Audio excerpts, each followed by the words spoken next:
dolls and guys, welcome to my channel on inner transformation, poetry and fabric art. Today I want to speak a couple of minutes about the inner transformation process, because some people think that the inner transformation process is only about examining your inner self. But the inner transformation isn't only about going within and looking at your shadows and examining trauma, perhaps, or examining why we keep making the same mistakes. Inner transformation is also about taking the results of what you find within and expressing it in the external world, and in our case in the third dimension. And one of the reasons why we actually embody in the dimension of duality, which is the dimension of the heart, is in order to express what we learn when we go within. So external expression is the kind of flip side, I would say, of inner transformation. It's a process whereby expression is one, and we start with reflection, inner reflection. Then we make certain findings, or we discern certain truths about ourselves, about life, about spirit, about source, about relationships, about our interaction with resources, for example.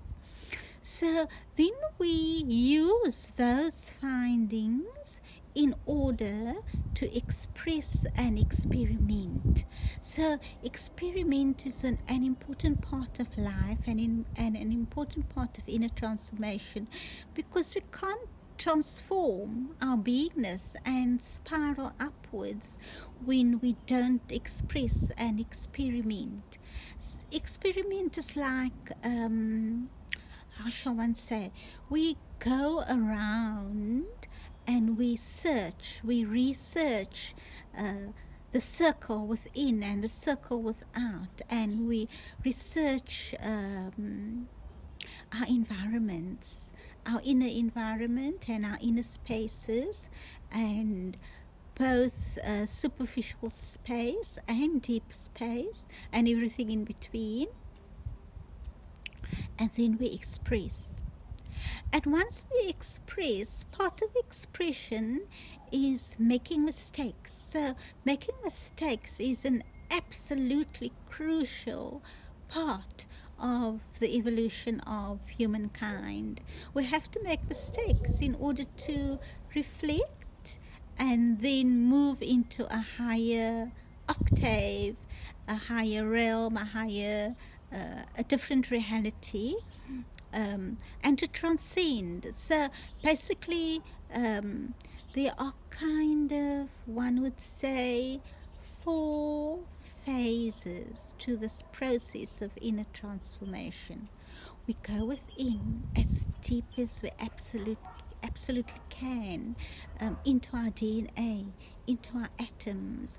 We examine our past lifetimes, different embodiments. We go within using the breath, mainly the breath, because the breath is spirit. So the breath is as close as you can get to the movement of spirit, which can take you to your innermost heart.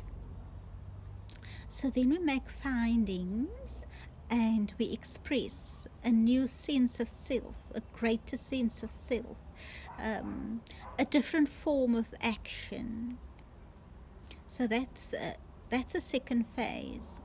It doesn't always work in kind of step-like phases. Sometimes we go back and forth and then take one step forward and a couple of steps backwards, and then we leap forward and then we go backward again. So it's not a process which is linear. It's a process which is organic, for want of a better word.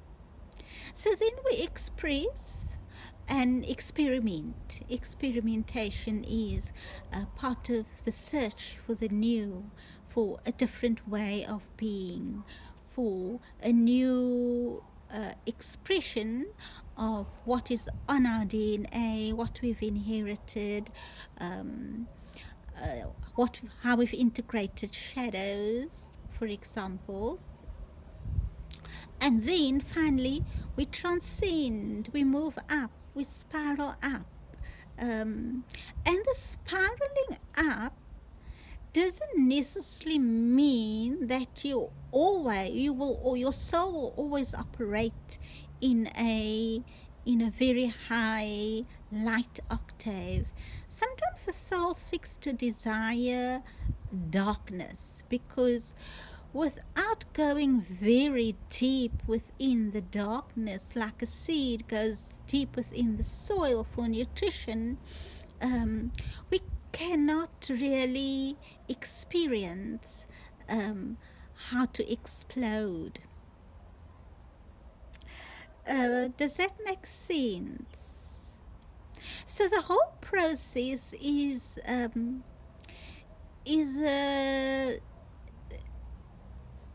kind of four-legged organic process which happens in a million trillion different contexts. The context can be your home, the context can be anything, a school, a bakery, anything at all, a sports field, a women's group, a craft club. The process is the same. It's just a different context which gives us new insights and new colors that we can use for expression. So inner transformation is a kind of beginning point, 0 point of the whole process of creation. And that's how we create. It's endless, it's infinite, and there is no rush, there's no speed that you have to go at, there's nothing to really achieve. If we want to put it into human language and use English words to express the process, one can say that there's nothing really to achieve. Once we've achieved a particular goal, that goal then has certain teachings and certain learnings. We make certain learnings from the achievement of that goal, and then we move along to another goal.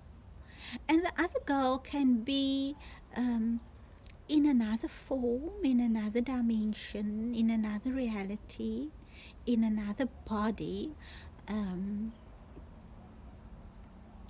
It's infinite. And the inner transformation process is a magical process because it allows one to go into the innermost heart. And nothing can get you into the innermost heart besides this process, this organic process of examining, transforming, expressing, researching, experimenting, and then transcending. So some people want a quick fix way that they can experience all of this, and then they take hallucinogens, or they go to a variety of gurus that they expect to get magic from, but hallucinogens or gurus or anybody else or anything else cannot take you into your innermost heart, because your innermost heart is the purest aspect of the self that exists in material form, and it is protected by its purity. So nothing can go there besides your own soul, nothing.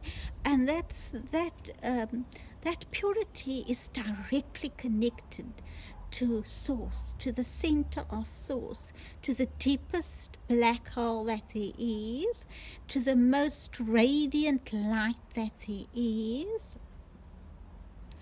And it's only you that can go there. So I hope that helped a bit in understanding what inner transformation really is and how one uses it.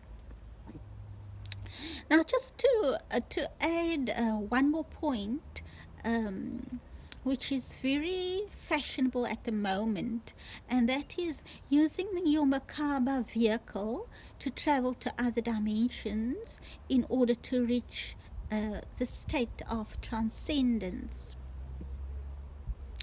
Now, the macabre, your light vehicle or your spaceship that you use to travel around with to different realities in dream time, or when you fully awake and aware and enlightened, you can travel around it in a fully aware state.